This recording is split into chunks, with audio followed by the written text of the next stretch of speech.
Hello, everybody. Welcome. Thank you very much for joining us today. I'm Frankie Taylor, the Engagement Officer at the Gardeners Trust, and I'm going to be chairing today's session. It's fantastic to see so many of you here at what is our first ever free online series of lunchtime talks. So thanks very much for joining us. We're doing a series of 3 talks all about how we can make our gardens greener, and today is the first of those. And we'll be exploring cultivating biodiversity today and the role of heritage crops in our future resilience. And I'll introduce our speaker in a moment. For those of you who don't already know us and know who we are, hello, welcome. We are the Gardens Trust. We're the only UK charity that's solely dedicated to protecting and conserving our historic parks and gardens. This lunchtime series of talks is free to attend thanks to funding from Historic England, but we offer a wide range of online events for a small fee during the autumn and spring. And the funds that we raise from these events support our important work. And you can visit our events page on our website to come to more events like this, and I'll pop a link to that in the chat later on. If you're a member of the Gardens Trust, you can get a 10% discount on our paid online events. And if you're interested in becoming a member or just supporting us more generally, do go to our website to find out more, which is thegardenstrust.org. So let me introduce our speaker today, Katrina Fenton, who is the head of the Heritage Seed Library. Katrina manages the UK's national living collection of heritage vegetable varieties and oversees finding, conserving and sharing this important biodiversity and the seed saving skills that safeguard them. Thank you very much for joining us. Sounds absolutely fascinating. And Katrina, I will hand over to you. Thank you so much, Frankie, and welcome everybody. Thank you for inviting me along to talk about the Heritage Seed Library. I'm hoping over the next 20 minutes or so, I'm going to bring you into the world of the Seed Library, explain a little bit about what we do, how we do it, and importantly, why we do it, and perhaps inspire you to get involved in some way, or maybe try some seed saving yourself. I always like to bring up this first slide really just to kind of set the scene for what we're going to be talking about. These are some photographs of a selection of maybe 25 or 30 seed packets that were donated to us many years ago, long before I started at the Heritage Seed Library. They were all found in a safe in a country estate. The estate itself was being rejuvenated, renovated, and they were all together in this safe. There were packets of seed that had been beautifully folded, beautifully handwritten, lots of little notes about how fantastic things tasted, or what their skin thickness was like. And they were probably all gathered by the head gardener at that estate. They all date back to sort of 1870s, 1880s. And really, they illustrate the fact that at one time, we couldn't all just rock up to a garden centre or order our seeds online, that there was a very thriving relationship between what we grew and saving our own seed. And in fact, it's thanks to many of those practices that are still in play today, certainly at the Heritage Seed Library, that we're able to conserve varieties that go back quite far in time. Sadly, none of this seed is viable anymore, unfortunately. Quite a lot of it is melon seed for some reason. So clearly that estate at the time was particularly interested in that kind of fruit. But really just kind of sets the scene for why many varieties have simply disappeared. But part of that legacy are the amazing varieties we look after and the seed saving skills that are involved with it. So a little bit about us, if you haven't come across before, Garden Organic, we're a national charity of organic, sustainable gardening practices. We provide lots of advice and lobbying and projects around that theme. But the Heritage Seed Library itself has been a major project for Garden Organic. It's our 50th birthday coming up this year, so there's plenty of things for us to celebrate. But the library itself has been around for all that time to bring together rare heritage vegetable varieties that might otherwise have disappeared. We're the oldest community seed bank in Europe, And a lot of our work is about finding, conserving, sharing heritage varieties and the skills and information associated with those varieties. We provide a lot of training, advice, and talks like this one about what we do. And we can't sell the seed. It's all non-commercially listed varieties, but instead we are a membership organisation, a conservation organisation, supported by our fantastic members and also a network of volunteers who help us grow and look after these heritage varieties.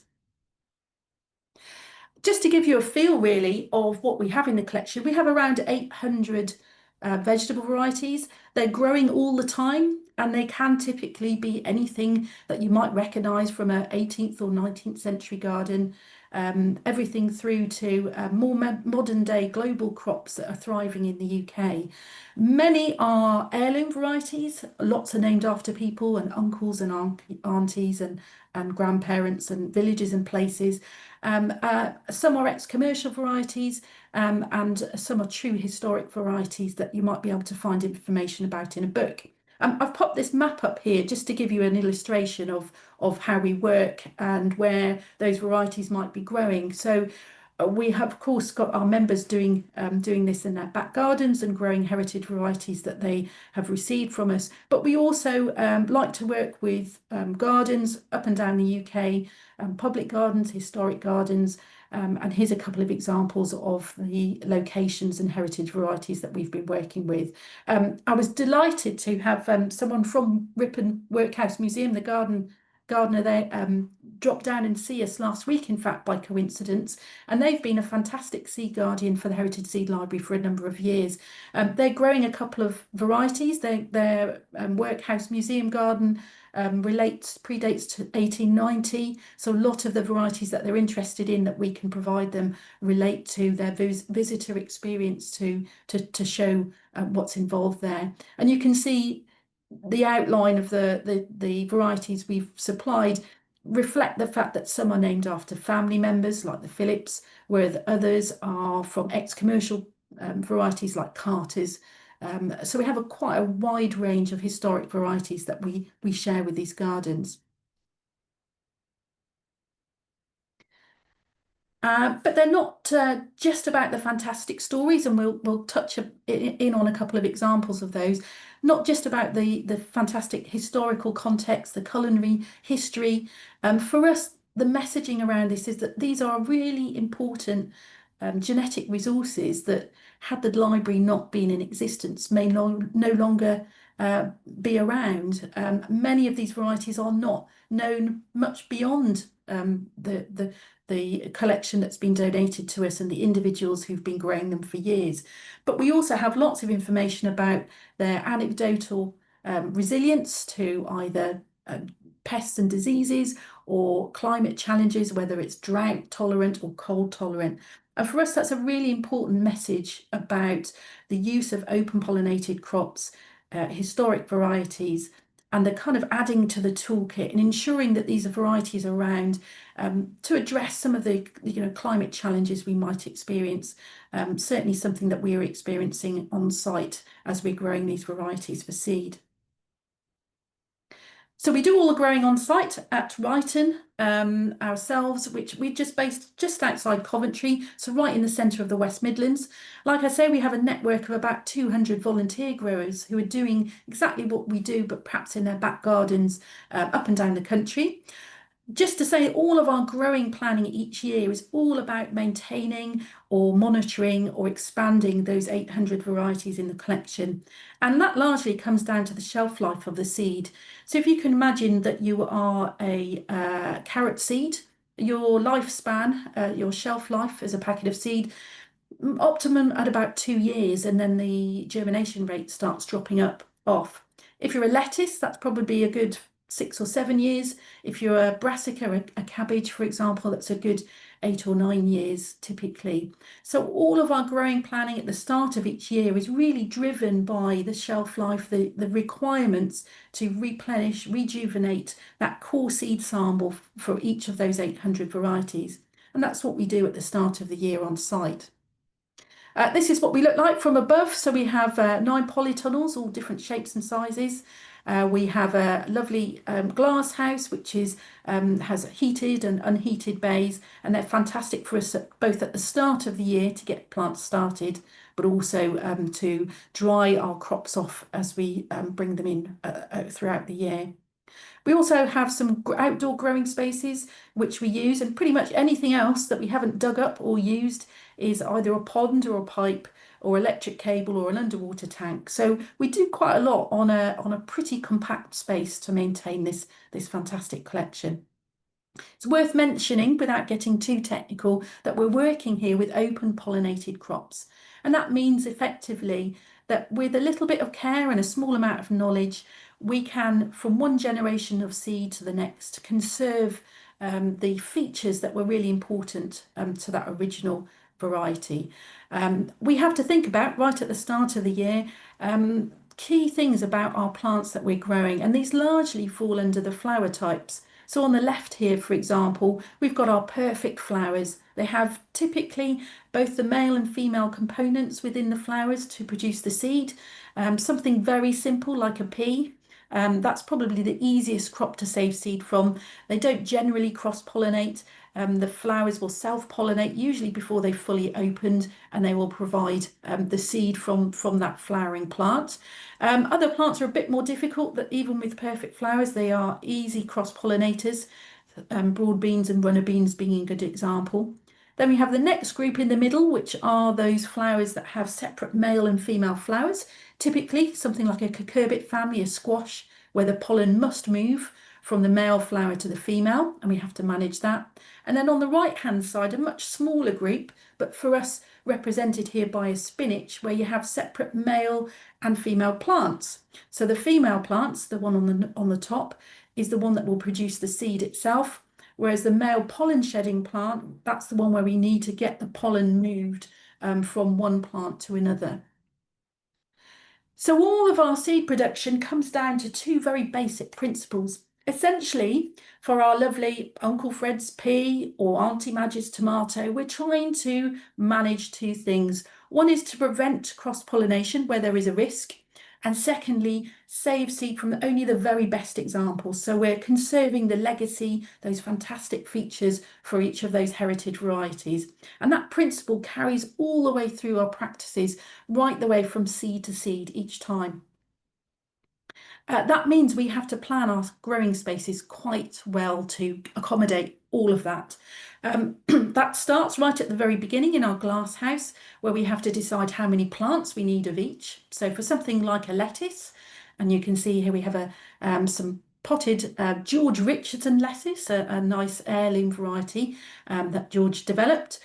We might only need 10 plants at the end of the process to produce some good genetically sound seed, but we will start off with a good population size, knowing that we might lose some along the way. Whereas at the other end of the scale, something like a brassica, a cabbage, for example, which may take 2 years to produce seed, we need to ensure that we've got a very large population size. They're much more variable. And for us to have a really good gene pool of plants, we need to make sure we start off with a good number right at the beginning of the year. And then on the right-hand side, nobody has ever guessed what on earth is in this little crumpled cage as a plant. That's actually a beetroot that has overwintered out of the soil as a beetroot-looking beetroot, but by its second year, we'll be planting it out, protected from any nibbly passers-by, to grow into seed in the second year. So factoring all of those in, whether they're annual, biennial, whether you need a small population size, and of course, whether they will easily cross-pollinate, means that very typically we will have only one cross-pollinating vegetable growing in one polytunnel at a time. So something like a squash, which will happily cross-pollinate, will only have one.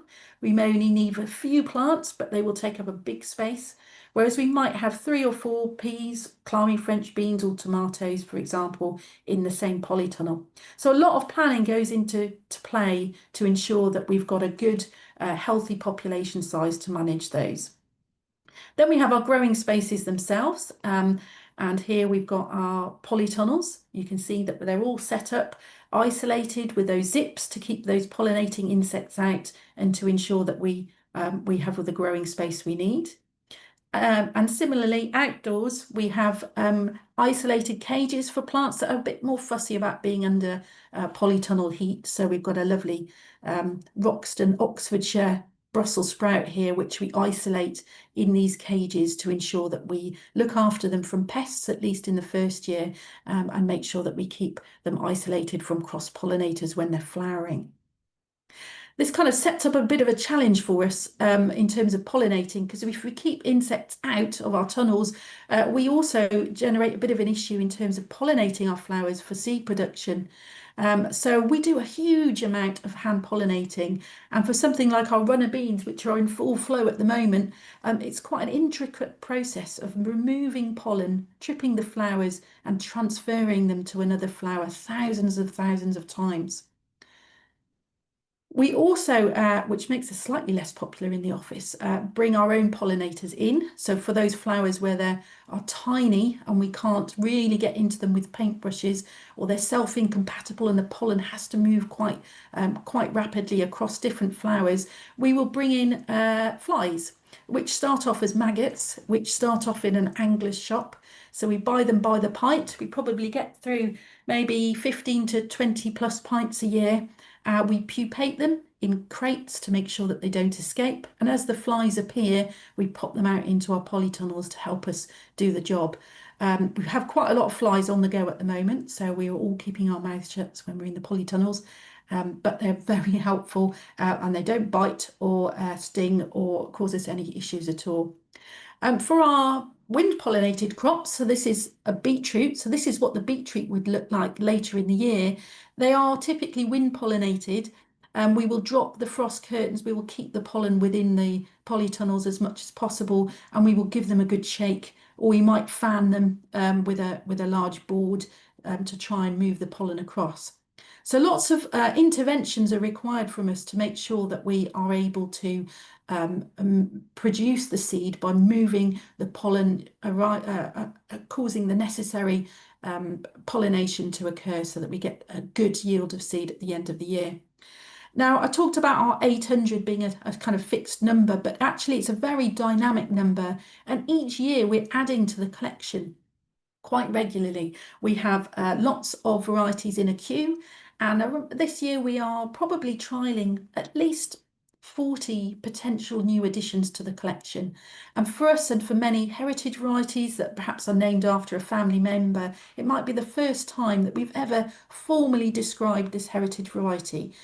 So we do lots of measurements, we are taking lots of photographs, we're finding out about the stories, how people have used these crops, how long they've developed them, particularly varieties that may have origins in other countries that have only recently been introduced to the UK. We're really interested on how people have developed those seed saving methods. All of that adds to the information that we have and ensures that we can pass this on to people who want to grow these heritage varieties themselves.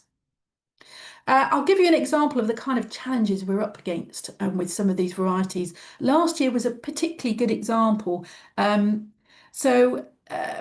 Cabbages, as you're now experts on them, take 2 years to grow. We require a large population size to make sure we have a very good gene pool. And it takes some intervention with pollinators to ensure that we have good seed at the end of it. This seed was given to us some time ago. It's called VM or VM. It's an old German variety. And as far as we know, other than the seed that we had and maybe a small seed sample held in a frozen gene bank somewhere, this was the last of this heritage variety. The seed itself was about 36 years old when we received it. And to be honest, even for a cabbage, that's quite a challenge. That's quite old seed. It took us in total nearly 7,000 attempts of individual module sowing of seed to get about 40 plants, which was the bare minimum really that we needed to ensure that we would have a good gene pool of seed for us. We were really pleased. We lost a few along the way, But after 2 years and in 2024, we managed to produce a great new rejuvenated crop of seed that has secured this variety in the collection and means that we can share this, what is an absolutely beautiful little cartoony version of a carpet cabbage with future growers. But again, the jeopardy involved and the closeness of us having lost this variety, which in itself stands really well in the ground for a very long time, has a really useful feature in terms of home growers and why you might want to maintain, have this variety. It lasts well in the ground and works really well as an early cabbage variety. Fortunately, most of our challenges aren't quite that, have not been quite so profound, but really emphasise the jeopardy of varieties just disappearing quite quickly over time. Seed cleaning we do on site ourselves, a whole series of podding. We have some fantastic volunteers putting the world to right over some trays of podding beans and peas. And we use a very simple fermentation method to collect our tomato seed in jam jars, and we probably get through about 3,000 or 4,000 fruits that come through the door each year. We're fortunate enough to have a drying and storing space. So we have a drying room, which is rapidly filling up at the moment, and a nice cold store where we can keep those core seed samples. But any seed that we produce over and above that is the seed that we then can share with our members as a thank you for their financial support to us. So for something like a runner bean, you can see these multicoloured boxes here, each with names of family members or local ex-commercial varieties. About 400 seed is a typical insurance policy for these heritage varieties. And then we put them, any seed above that, we can put aside, which we share with our members for distribution. We've just started packing now. That elbow in the corner, that belongs to Baz. He's rapidly moves around preparing stamping packets, and we'll probably share at least 30,000 packets of our surplus seed with our members each year. We do that with a seed list that comes out typically November, December time, and our members who are subscribed to that can access our seed list and get their free packets of seed from that seed list each year. All of the information that we have about seed saving, about information about how you can get involved, is all on our website. So if you are interested in seed saving, if it's something that you haven't done before, or you would like just to find out a little bit more about us and how to get involved, please pop on our website at gardenorganic.org.uk. You'll see there are lots of links to what we do at the Heritage Seed Library and all our other projects as well. And we have some seed saving guidelines which would help you get started. I'd certainly encourage you to have a go. Peas, tomatoes and French beans are a brilliant way to start your seed saving adventures, and the easiest ones to begin with. A good time to start at this time of year as well if you've already got them growing in the ground. So please go on our website, take a look and see what's involved. I just wanted to very briefly end about talking about a local project that we are involved with this year. We're very excited. Our collection is going to be growing over the next couple of years. Thanks to National Lottery players, we have been awarded some funding from the National Lottery Heritage Fund to go out really and find those fantastic Net's Uncle Fred's pea, or Mr. Hong's watercress, or something along those lines that are thriving in the Midlands. And we would love to hear from you if you yourself are based in the Midlands, east or west, that have varieties that are growing and that are growing really well, that you think should be represented on the national level as part of this national collection. We'd love to hear from you. And if you don't, but you'd love to keep in touch and find out more about the activities that we have planned over the next couple of years, including workshops and events and other activities, then please make a note of our contact details either through this slide, or please go onto our website and we'd love to share with you what we're doing and find out a little bit more. At the moment, we have got plants in the ground that we've collected from the Midlands this year, named after various relatives who've been growing them for many decades. And we're absolutely delighted to be working with these old varieties, plus some old ex-commercial varieties, working in collaboration with Warwick University, for example, to ensure that we get them back out in use and being used by people so that they can, their values and their benefits can really benefit us as gardeners throughout the UK. So please get in touch if you know any more. And there I'm going to stop for a few moments and allow you to come back at me with any questions. So thank you so much for listening to me. Thank you very much, Katrina. That was absolutely fascinating. Thank you so much for giving us a really great overview of just how much work and effort goes into successfully growing different varieties, including all of the preparation and the sharing of seeds as well, which is really interesting. Such an important job, and it must be really satisfying knowing that you're kind of securing our growing future. Fascinating. Thank you very much. I can see we've got some questions in the chat. Just before I move on to those quickly, the project that you just mentioned sounds really interesting, and people in the East Midlands can get involved. What's the best way of them getting involved? Is it by using the QR code, getting in touch with you directly?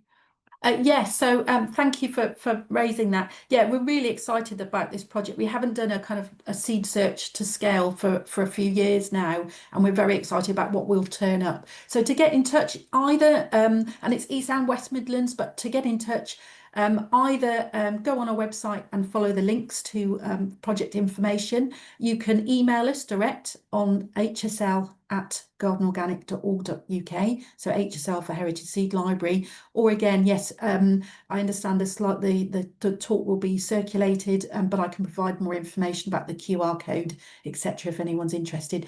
Get in touch any way you can, and we'd love to talk to you about a potential new undiscovered little gem for the collection, or let you know about what's happening in the region that you can get involved with. So thank you, Frankie. Brilliant. Yeah, it sounds fascinating. Okay, yeah, we've got a few questions. One of the first questions that we got, which I also found really interesting, was the fact that you use flies to pollinate. What flies do you pupate? Someone's asked. Oh, that's a lovely question. So they're blowflies. So if you were buying them for your fishing habit, they'd be called whites.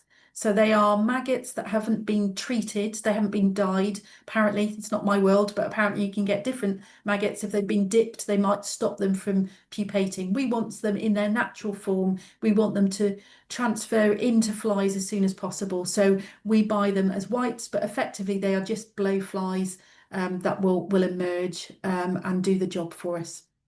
Interesting. And somebody's also commented to say that they believe that commercial greenhouses use flies to pollinate their strawberries too, which is interesting. I didn't know that. Yeah, we've got a couple of other questions. Someone's asked if you have an Instagram because they'd be very happy to share this with the Walled Garden Network. Oh, Um, brilliant. That would be lovely. Yes, we do. Probably the best way to do it is to go onto our website, and then there's a whole link tree link to all of our social media platforms for Garden Organic, and then they should be able to follow through on the Heritage Seed Library links. But yes, if you can spread the word, I'm always extremely grateful for people to do that. So thank you. someone's asking about, I think, the seed sharing scheme. Can you choose what seeds you receive? Short answer is yes. So we produce a seed list, which looks a bit like a seed catalogue, but there's no financial transactions in place. You may remember I mentioned we don't sell the seed. We can't do that by law. But essentially, it looks like a commercial seed list. And you can select 6 free packets of seed from that list. There will be about 150 to 170 of our 800 varieties typically available each year. And then you'll get a small seed sample packet as a member as a result. We also support other events. There are, if we can support seed swaps, for example, we've done that in the past, although seed is quite tight these days. So there are other ways of getting hold of seed. But to be honest, once you have a packet of our seed in hand, if it's anything you really enjoy, there are seed saving guidelines for you to ensure that you can save your own seed as well. So once you've got that seed, you may never even have to come back for any more, because you'll have a little bit of advice from us about how to save your own seeds. For some of the easier stuff, maybe not a 2-year cabbage, that might be a pretty difficult starting point, but otherwise we provide advice on that as well. Oh, brilliant. And I think we've got one other question. If anyone's got any more, please do squeeze them in. Um, Somebody said, are you able to harvest the fruit or vegetable from the plant and then allow to go to seed, or do you need to leave the plant alone until it goes to seed? Oh, another good question. Essentially, we would like them to go through their full natural seed cycle. So for many things, that means leaving them on the plant for as long as possible. The good news for something like a tomato is that it is ripe for seed production the same time it is ripe for eating. So you can leave if you have a beautiful tomato plant, you can leave a fruit on there to ripen. You can scrape the seeds out of the fruit and you still get to eat it, which is fantastic, the rest of the fruit. For something like peas and beans, often you might be growing them well beyond the edible stage. So a very dried pea pod, unless it's a dry pea variety, you would want to leave some pods on the plant for as long as possible. Within reason, sometimes the weather turns, particularly if you're growing them outside. And for many of our volunteer growers, they make a call to leave them on as long as possible, but then bring the plants in to dry off a little bit more if the weather turns wet and they're at risk of losing the seed.